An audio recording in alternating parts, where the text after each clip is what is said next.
Welcome to chemistry planet.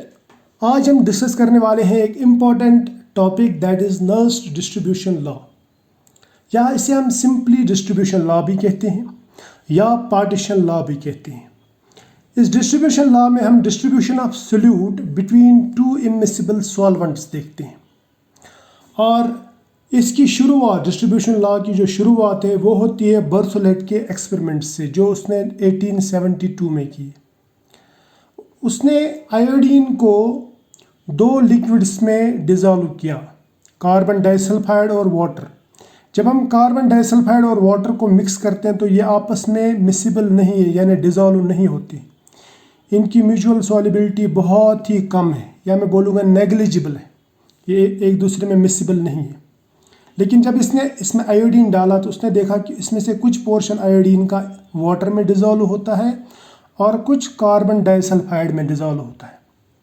उसने different amounts of iodine इसमें check किए, लेकिन लास्ट पे उसको एक ही रिज़ल्ट मिला। वो रिज़ल्ट क्या था कि उसने देखा कि जो रेशो ऑफ कंसंट्रेशंस है वो हमेशा कांस्टेंट आते हैं या नियरली कांस्टेंट, यानी अमाउंट से कोई फ़र्क नहीं पड़ता। कंसंट्रेशन जो इसकी कंसंट्रेशन है डिवाइड बाई इसकी कंसंट्रेशन, ये हमेशा कांस्टेंट ही आता है। लेकिन कंडीशन ये है कि टेम्परेचर कांस्टेंट होना चाहिए। अब उसके बाद में आया नर्स्ट 1891 में। इसने बहुत सारे ऐसे सिस्टम्स लिए जिसमें दो लिक्विड्स इमिसिबल थे, और इसने जब कोई सोल्यूट उनमें डाला, लेकिन कंडीशन ये है कि वो सोल्यूट दोनों में सॉल्युबल होना चाहिए। उसने देखा कि यहाँ पे जो सोल्यूट की कंसंट्रेशन है दो लिक्विड्स में, इमिसिबल लिक्विड्स में, वो हमेशा कांस्टेंट रहती है एट कांस्टेंट टेम्परेचर। अब इसको अगर हमें समझना हो तो मैं आपको एक एग्जांपल देता हूँ। एग्जांपल लेते हैं हम यहाँ पे वाटर की और कार्बन टेट्राक्लोराइड की। वाटर और कार्बन टेट्राक्लोराइड आपस में मिसिबल नहीं है, यानी ये म्यूचुअली सॉल्युबल नहीं है। लेकिन जब हम इनमें आयोडीन डालते हैं तो आयोडीन कार्बन टेट्राक्लोराइड में भी डिज़ोल्व होता है और वाटर में भी, यानी इसमें भी मिक्स होता है, इसमें भी मिक्स होता है। अब हमें मालूम है कि आयोडीन जो है वो कार्बन टेट्राक्लोराइड में ज़्यादा डिज़ोल्व होता है एज़ कंपेयर टू वाटर। जैसे 86 टाइम्स कार्बन टेट्राक्लोराइड में आयोडीन डिज़ोल्व होता है, या मैं ऐसा कहूँगा कि आयोडीन कार्बन टेट्राक्लोराइड में ज़्यादा डिज़ोल्व होता है। कितना dissolve? 86 times more than that of in water. लेकिन आप कितना भी अमाउंट आयोडीन का डालो तो ये हमेशा 86 टाइम्स कार्बन टेट्राक्लोराइड में जाएगा और बाकी इसमें जाएगा, ठीक है। अब अगर हम अलग अलग अमाउंट ऑफ आयोडीन ले लेंगे, सपोज़ कभी 1 mg लिया, कभी 2 mg आयोडीन, कभी 3 mg आयोडीन, तो इसकी कंसंट्रेशन जो क्लोरोफॉर्म में होगी और वाटर में होगी, इन कंसंट्रेशंस का रेशो जब भी आप लेंगे तो रेशो जो है वो कांस्टेंट ही रहेगा। या मैं ऐसा कहूँगा कि concentration of iodine in CCl4, जिसे हम C1 भी कहते हैं, concentration 1, divide by concentration of iodine in water यानी C2, ये कांस्टेंट ही आता है हमेशा। चाहे आप आयोडीन कितना ही ले लो, कम ले लो या ज़्यादा ले लो, लेकिन कंसंट्रेशंस का रेशो जो है वो हमेशा कांस्टेंट ही आता है। अब ये जो रेशो है, इस रेशो के कांस्टेंट को हम कहते हैं KD। KD का मतलब रहता है डिस्ट्रीब्यूशन कांस्टेंट या डिस्ट्रीब्यूशन कोएफिशिएंट या पार्टीशन कोएफिशिएंट, यानी इस कांस्टेंट को हम डिस्ट्रीब्यूशन कोएफिशिएंट, डिस्ट्रीब्यूशन कांस्टेंट या पार्टीशन कोएफिशिएंट भी कह सकते हैं। या फिर मैं इसको ऐसे भी लिख सकता हूँ, C1/C2 is equal to KD, यानी concentration of solute in solvent 1 divide by concentration of solute in solvent 2 is always constant. लेकिन कंडीशन है कि टेम्परेचर कांस्टेंट रहना चाहिए एट कांस्टेंट टेम्परेचर। इसी तरह से हम कुछ और सिस्टम्स भी ले सकते हैं, जैसे बोरिक एसिड अगर हम लेंगे अल्कोहल और एसिटिक एसिड में तो वहाँ पे भी ये रेशो कांस्टेंट रहता है। इसी तरह से मर्क्यूरिक ब्रोमाइड अगर हम वाटर और बेंजीन में लेंगे वहाँ पे भी ये कांस्टेंट रहता है। सक्सिनिक एसिड अगर हम ईथर वाटर में लेंगे तो वहाँ पे भी ये इसी तरह का कांस्टेंट रेशियो दिखाता है जिसे हम कहते हैं डिस्ट्रीब्यूशन कांस्टेंट या डिस्ट्रीब्यूशन कोएफिशिएंट। अब बेस्ड ऑन दीज रिजल्ट्स नर्नस ने एक लॉ फॉर्मुलेट किया जिसे हम कहते हैं नर्नस डिस्ट्रीब्यूशन लॉ, जो इसने दिया था 1891 में। According to this law a solute distributes itself between two immiscible liquids यानी non miscible liquids या solvents in such a way that at constant temperature the ratio of concentration in two phases यानी two solvents is constant irrespective of its total amount। आप amount कितना भी डालो, जो concentrations का ratio होगा दो immiscible liquids में जो आपस में contact में होंगे वो liquids, उनमें वो ratio हमेशा constant रहेगा, तो उस या सेम रहेगा मैं बोलूँगा। तो उस कांस्टेंट को हम कहते हैं डिस्ट्रीब्यूशन कोएफिशिएंट, डिस्ट्रीब्यूशन कांस्टेंट या डिस्ट्रीब्यूशन कोएफिशिएंट या पार्टीशन कोएफिशिएंट। अब देखो ये जो कंसंट्रेशन है, मैंने कंसंट्रेशंस की बात की, कंसंट्रेशन डिपेंड करता है सॉल्युबिलिटी पे। जितनी किसी सोल्यूट की सॉल्युबिलिटी सॉल्वेंट में ज़्यादा होगी उतना ही उसका कंसंट्रेशन भी वहाँ ज़्यादा होगा।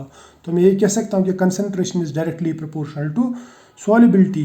या मैं लिखूँगा सी लिखूँगा मैं कंसंट्रेशन के बदले में, एस लिखूँगा सॉल्युबिलिटी के बदले में। मैं कहूँगा C is directly proportional to S, therefore C1/C2 बराबर होगा फिर S1/S2 और वो भी बराबर होगा KD के यानी डिस्ट्रीब्यूशन कोएफिशिएंट के। तो आप solubility 1 divide by solubility in solvent 2 यानी solubility of solute in solvent 1 divide by solubility of solute in solvent 2, इसको भी आप KD लिख सकते हैं। तो अगर आपको डिस्ट्रीब्यूशन कोएफिशिएंट मालूम है और एक सॉल्वेंट में सॉल्युबिलिटी मालूम है तो आप दूसरे सॉल्वेंट में सॉल्युबिलिटी कैलकुलेट कर सकते हैं इस फार्मूला से। तो ये इंपॉर्टेंट फार्मूला है। अब आते हैं हम एक्सप्लेनेशन पे, या मैं कहूँगा derivation of distribution constant. Distribution constant कहाँ से आता है? मान लीजिए हमने दो सॉल्वेंट्स लिए, सपोज हमने कार्बन टेट्राक्लोराइड लिया और वाटर लिया, इसमें हमने आयोडीन डाल दिया।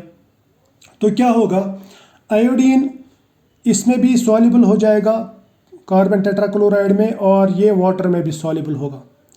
लेकिन ये मॉलिक्यूल्स जो है, ये मॉलिक्यूल्स पहले वाटर से ट्रैवल करेंगे CCl4 की तरफ यानी कार्बन टेट्राक्लोराइड की तरफ, और कुछ मॉलिक्यूल्स यहाँ से यहाँ जाएंगे।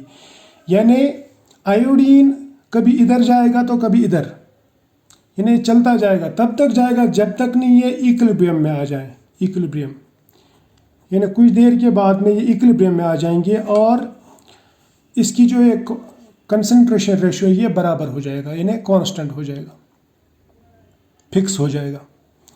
अब इक्विलिब्रियम पे क्या होता है, देखो इक्विलिब्रियम पे जिस स्पीड से पार्टिकल्स यहाँ से यहाँ जाएंगे, आयोडीन यहाँ से यहाँ जाएगा, उसी स्पीड से यहाँ से यहाँ वापस आएगा।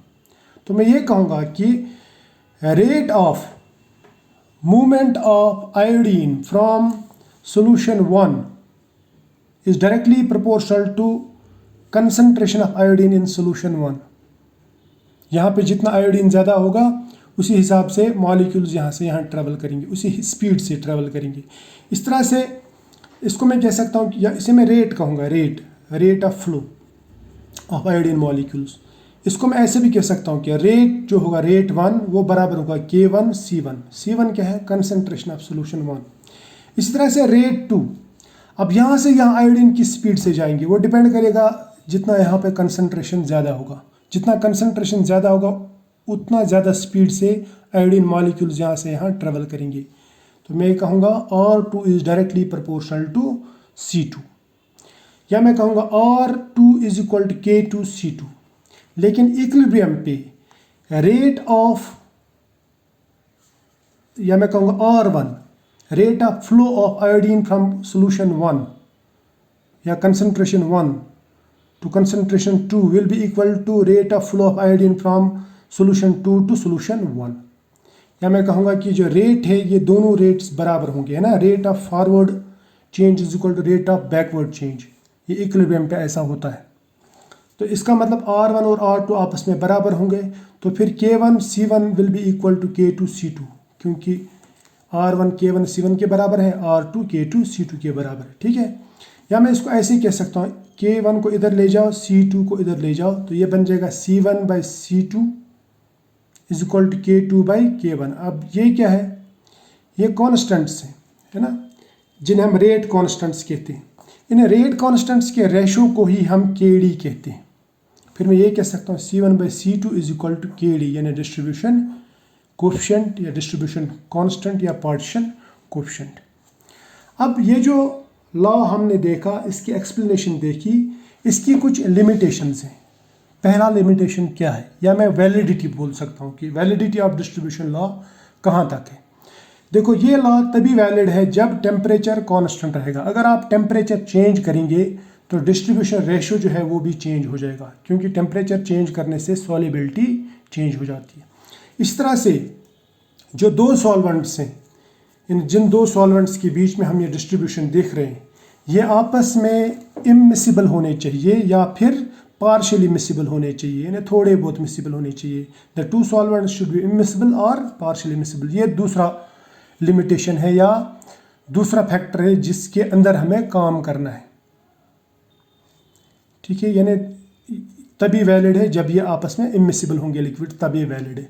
अब तीसरा point, the mutual solubility of two solvent should not be effected by addition of solute. यानी जब हम सोल्यूट ऐड करेंगे, फॉर एग्जांपल आयोडीन हमने CCl4 और वाटर में ऐड किया, तो उससे CCl4 और वाटर की जो म्यूचुअल सॉल्युबिलिटी है वो चेंज नहीं होनी चाहिए, वो इंक्रीज या डिक्रीज नहीं होनी चाहिए। ठीक है, इस तरह से चौथा पॉइंट जो है, चौथी जो लिमिटेशन है जिसके अंदर हमें काम करना है, वो है सोल्यूशन शुड बी डाइल्यूट। यानी कंसनट्रेटेड सॉल्यूशंस के लिए ये वैलिड नहीं है, डाइल्यूट सॉल्यूशंस के लिए वैलिड है। और पांचवा जो है, या लास्ट में बोल सकता हूँ, molecular state of solute should not change, यानी it should be same in both the solvents. यानी मॉलिक्यूलर स्टेट जो है वो सेम रहना चाहिए। मॉलिक्यूल ना तो किसी सॉल्वेंट में मिल जाने चाहिए या ना डिसोसिएट होने चाहिए, यानी ना एसोसिएशन होना चाहिए ना डिसोसिएशन होना चाहिए।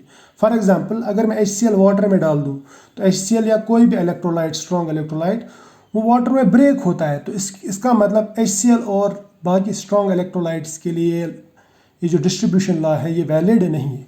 इसी तरह से आप बेंजोइक एसिड अगर वाटर बेंजीन सिस्टम में डालेंगे तो बेंजोइक एसिड बेंजीन में डाइमेराइज हो जाता है, यानी एसोसिएट हो जाता है, मिल जाता है। तो ऐसा भी नहीं होना चाहिए, यहाँ पे भी ये वैलिड नहीं है। यानी जहाँ पे डाइमेराइजेशन हो जाए सोल्यूट की या डिसोसिएशन हो जाए सोल्यूट की, ऐसी सिस्टम्स के लिए ये लॉ, डिस्ट्रीब्यूशन लॉ वैलिड नहीं है। तो ये जो लिमिटेशंस हैं या ये जो वैलिडिटी है, इनको मद्देनज़र रख के अगर हम प्रॉपर स्टेटमेंट देखेंगे नर्नस डिस्ट्रीब्यूशन लॉ का, तो प्रॉपर स्टेटमेंट कुछ इस तरह होना चाहिए। वो प्रॉपर स्टेटमेंट होगा, ए सोल्यूट इन ए सॉलिड या liquid distributes itself between two immiscible solvents in contact with each other. जब वो कॉन्टैक्ट में होंगे दो लिक्विड्स, तभी तो डिस्ट्रीब्यूशन होगा ना। तो in contact with each other in such a way that the ratio of its concentration in both the solvent phases is constant। बात समझ में आ रही है? प्रोवाइडेड, लेकिन कंडीशन क्या क्या है कि टेम्परेचर कांस्टेंट होना चाहिए, नो डिसोसिएशन और association of solute takes place, concentration of solute is low, यानी सोल्यूशन शुड बी डाइल्यूट। मैं फिर से इसको दोहराता हूँ, जो प्रॉपर स्टेटमेंट है नर्नस डिस्ट्रीब्यूशन लॉ का, वो है कि ए solute distributes itself between two immiscible liquids या solvents in contact with each other in such a way that the ratio of its concentration in both the solvent phases is constant provided। Condition साथ में लिखना है आपको कि temperature constant होना चाहिए, number 1। Number 2, solute का डिसोसिएशन या एसोसिएशन नहीं होना चाहिए, यानी नो डिसोसिएशन और association of solute takes place. Number 3, concentration of solute is low, यानी the solution is dilute, both the solutions must be dilute। तो ये था नर्नस डिस्ट्रीब्यूशन लॉ। नेक्स्ट लेक्चर में मैं आपको इसका थर्मोडायनेमिक डेरिवेशन बताऊंगा और उसके बाद में इसकी एप्लीकेशंस भी लिखाऊंगा। ठीक है, तो फिलहाल आज इतना ही, मिलेंगे नेक्स्ट लेक्चर में, तब तक के लिए बाय।